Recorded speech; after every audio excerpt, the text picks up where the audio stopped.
Donc voilà, maintenant vous connaissez qu'est-ce que le stress, quels sont les différents niveaux de stress et quelles sont les conséquences sur l'organisme d'un point de vue physique. Mais d'où vient ce stress? Pourquoi avons-nous ces sensations? Et pourquoi le stress est présent parmi nous? Je pense que beaucoup de personnes d'entre vous se posent cette question-là.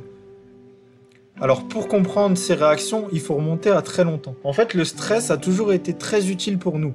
Et c'est pour ça que je vous dis de garder une partie de stress positif. Pourquoi le stress a été très utile pour nous?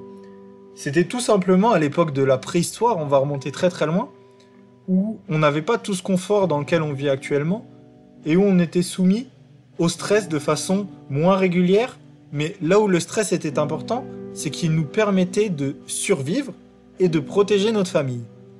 Bon, prenons un exemple, je pense que ça sera plus simple. On va faire un flashback et on va se projeter il y a 3 millions d'années.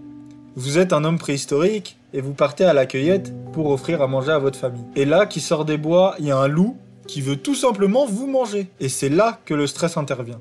La réponse au stress à l'époque, elle était double et elle l'est toujours. Quand on est face à une situation de stress, soit on se met en position de combat, soit on se met en position de fuite. Et dans les deux cas, on a besoin d'une grande énergie au niveau du cœur et au niveau des muscles. Donc voilà pourquoi le stress était intéressant, car anciennement, le stress nous permettait de nous protéger, nous et notre famille, des sentiments de danger extérieur. Le problème, c'est que vu que la société s'est améliorée, on n'a plus tous ces problèmes, entre guillemets, vitaux. Et le stress est venu s'engouffrer un petit peu partout. Le stress de ne pas atteindre ses objectifs au travail. Je pense qu'on est d'accord pour dire que c'est pas une question de vie ou de mort. Si vous n'atteignez pas les objectifs qui ont été fixés par votre patron, il va pas vous couper la tête. Si on est bien d'accord avec ça, on peut continuer. Des exemples comme ça, il y en a plein.